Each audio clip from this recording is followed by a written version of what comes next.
Hello, আসসালামু আলাইকুম। এটা হচ্ছে বাবুবাজার ব্রিজ। এই পাশে হচ্ছে ইসলামপুর রোড, আর এই পাশে হচ্ছে মিটফোর্ট। তো ভিডিও করতেছি কেন, এটা হচ্ছে সবাই তো লিচু কিনে মুখস্থ সহ হিসাবে। তো আজকে লিচু কিনতে আসছি, এক পিস করে কিনতেছি।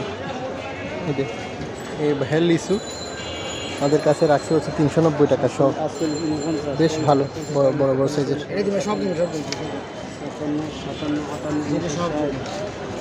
আমরা মোট 700 পিস লিচু নিব, এক পিস করে গুনে দিচ্ছি। তো সবারই এভাবে কেনা উচিত, তাহলে আর দায় সারাটা আগে থাকবে না যে লিচু গুনে দেয় না। এই দেখেন।